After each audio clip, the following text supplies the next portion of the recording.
बहुजन सौरभ, बहुजनांच्या सामाजिक व सांस्कृतिक चळवळीचे मुखपत्र। नमस्ते, जय भीम। मैं एडवोकेट डॉक्टर सिद्धार्थ कांबले, दैनिक बहुजन सौरभ का मुख्य संपादक। मित्रों, दो चीजें हैं।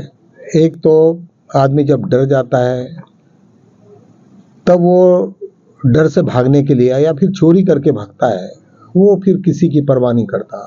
वो कभी बिल्डिंग से कूदना है या गेट से जंप मार के करना है और कहीं भी जाना है, लेकिन किसी भी हालत में वो लोगों के हाथ में नहीं आता या पुलिस के हाथ में नहीं छपड़ने की कोशिश नहीं करता। ये नेचुरल है, ये कुछ नई कुछ चीज होने की ये नहीं है। पूरे जब देश में हंगामा चल रहा है, सभी यूथ लोग आ रहे हैं और जिस तरीका से यहाँ पे अभी जो हमारे नेबरर कंट्रीज थी और जहाँ पे जो हंगामा हुआ, ये सब बीजेपी देख रही है कि ये सब हमारे यहाँ है तो हमारे हाल क्या हो गए, और हमारे हाल यदि जब इस तरीका से हो गए तो हम लोग कहाँ जाएंगे।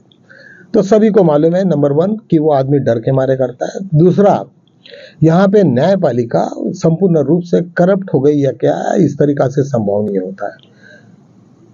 आज देश के ऊपर में इतना खतरा होने के बाद में आज सोनाल वांगचुक को जिस तरीका से उन्होंने गिरफ्तार करके एक दूसरी जगह पे लेके गए राजस्थान में, तो इस वक्त कोई भी हाई कोर्ट आज कम से कम जहां पे वो जो जुरिडिक्शन है वहां का हाई कोर्ट उन्होंने सुमोटो कॉग्निजेंस लेके सरकार को पूछना चाहिए कि उनके पास में कौन से सबूत मिले जो उनको गिरफ्तार करके ये पूरा का पूरा कर रहे हो।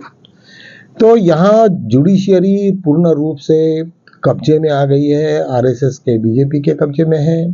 और दूसरी तरफ बीजेपी पूरी की पूरी डरी हुई है कि कभी लोग इसमें आके पड़े तो क्या होगा। जिस तरीका से बांग्लादेश ने संपूर्ण सुप्रीम कोर्ट को जला डाला, तो इस तरीका की सिचुएशन कभी इधर भी हो सकती है, इसका भी कोई लोगों को डर नहीं। और डर तो रहता है, कोई भी कितना भी बोले या कुछ भी होए, लेकिन सुमोटो कॉग्निजेंस कोई भी आदमी ले सकता, किसी की राह देखने की जरूरत नहीं सो हाई कोर्ट को, कि उन्होंने तुरंत इसके ऊपर में सुमोटो कॉग्निजेंस लेके उसके ऊपर में कुछ ना कुछ कार्रवाई कर सकते। गवर्नमेंट को पूछ सकते कि भाई आपने कैसे लेके गए, आप सबूत लाओ, उनको पहले पकड़ के लाओ। या कुछ ना कुछ लोग अभी तक रातों रात हाई कोर्ट या सुप्रीम कोर्ट में गए या नहीं गए, ये भी किसी का कोई अंदाजा नहीं है। सो मित्रों, क्या होता है कि जब आदमी बहुत परेशान हो जाता है, या बीजेपी के लोगों को मालूम है यहाँ पे, और तीसरा कोई मतलब से कोई किसी को गिरफ्तार नहीं करता।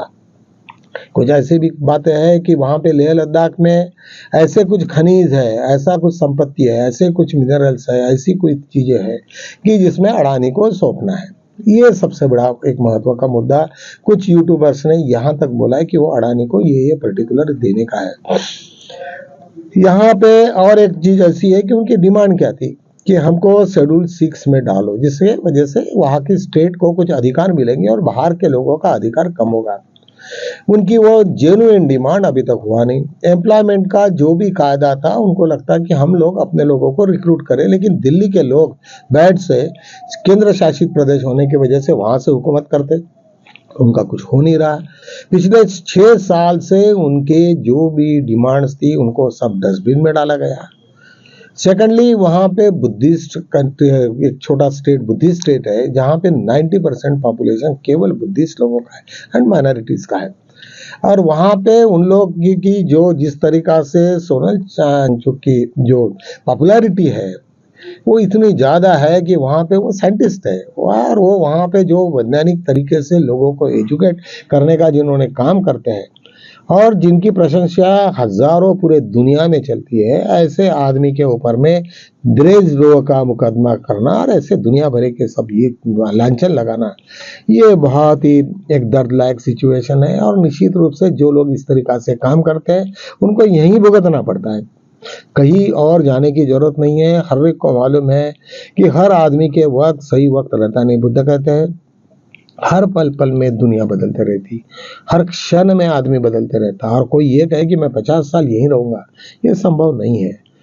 तो निश्चित रूप से ये सब वक्त का तकाजा है, और वक्त यदि जैसे जैसे बदलता है वैसे वैसे उनको सब लोगों को भुगतना पड़ता, एक के बाद सबको। यहाँ सबसे बड़ी अहम भूमिका मैं बार बार कहता हूँ कि ये ना बीजेपी के हाथ में है, ना वहाँ के लोकल इसमें। ये सब पूरा आरएसएस जिस तरीका से चला रही है, आरएसएस का भी पूरा हजारों साल का इतिहास भी रहा है। उन्होंने राजा बन के कभी काम नहीं किया, सेवक बन के काम किया, लेकिन यहाँ पे वो पहली बार राजा बन के काम कर रहे हैं और वो सब डरे हुए हैं। ऐसे सब सिचुएशन में मुझे ऐसा लग रहा था कि शायद राहुल गांधी और ये सब लोग मिलके कुछ ना कुछ एनडीए कुछ प्लानिंग करेंगे। लेकिन एक बात सही भी है कि जब ऐसे सिचुएशन में कोई भी प्लानिंग जल्दीबाजी में नहीं करना चाहिए।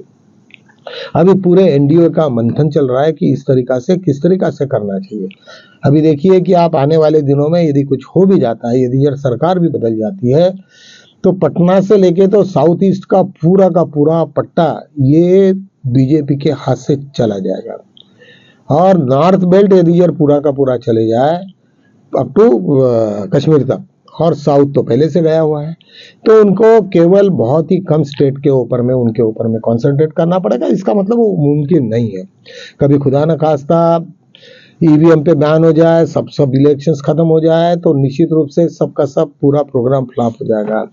और कभी भी कुछ भी हो सकता है। ये बिल्कुल किसी ने कहे कि भाई नहीं हम तो अमरूद पी के आए, ऐसा कोई अमरूद पी के नहीं आता। हर क्षण में बदलाव होना है, और बदलाव जब होगा तब निश्चित रूप से कुछ ना कुछ के ही होगा।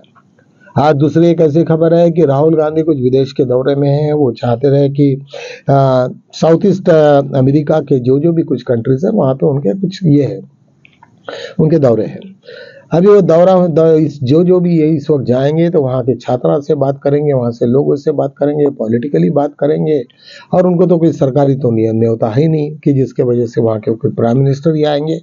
लेकिन वो हो सके तो वहाँ के कुछ लोगों से मिलने की संभावना है। जब भी कभी अमेरिका में राहुल गांधी गए थे तो वहाँ का बड़ा इंडस्ट्रियलिस्ट क्लास ये बड़ा आया है, एजुकेटेड क्लास आए, वहाँ पे एम्प्लॉयज आए, सब लोगों ने अपना दर्द राहुल गांधी के साथ में शेयर किया। कहने का मतलब वहां से आपको याद होगा कि पिछले वर्ष जब अमेरिका में गए थे तो वहां से जो भी लोग इलीगली इमिग्रेंट थे, उन लोगों ने उनके फैमिली के साथ में बात किया तो उनको बड़ा अच्छा लगा कि राहुल गांधी कोई ना कोई एक आदमी है कि जो कम से कम तो अपना 36 इंच का सीना रख के आगे में बढ़ते हैं। और निश्चित रूप से मुझे ऐसा लगता है कि राहुल गांधी का विदेशी दौरा शायद दो चीज़ों को इंडिकेट करता है कि शायद बहुत बड़ा गेम इंडिया में होने वाला है। उसके पहले शायद उनको इंडिकेशन दे दिया होगा कि आप इंडिया के बाहर चले जाओ, क्वाइट पॉसिबल। क्योंकि यहाँ पे बंगलोर में जो कर्नाटका में जो चल रहा है, क्योंकि वहाँ पे भी इतने ही मॉल पे है, उन्होंने कहा कि ये तो लोगों का फर्ज है, हमें तो उनको सुनना पड़ेगा, लेकिन वो बड़े शांति से चल रहा है।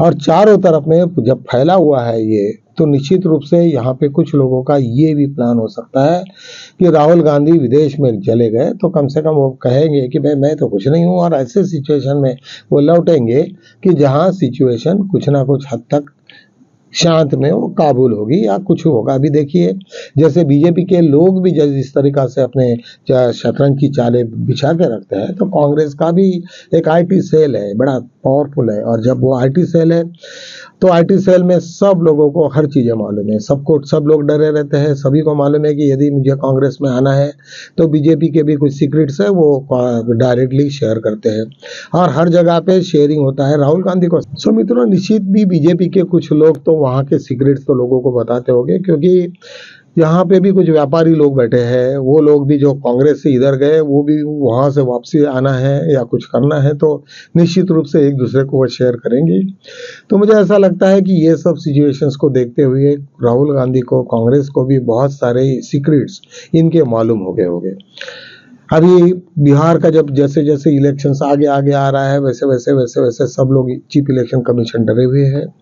वो इसलिए डरे हैं कि हर पल पे लोगों का वॉच है, हर इलेक्शंस के हर होट पे लोगों का वॉच है। और जब कभी चोरी करने वाला आदमी है तो वो निश्चित रूप से डरा हुआ रहता है। जब आपने तो मैंने कल ही बताया कि एग्जाम में जिस तरीका से कॉपी मास्टर लोगों की हालत होती है, वैसे ही यहाँ पे भी है।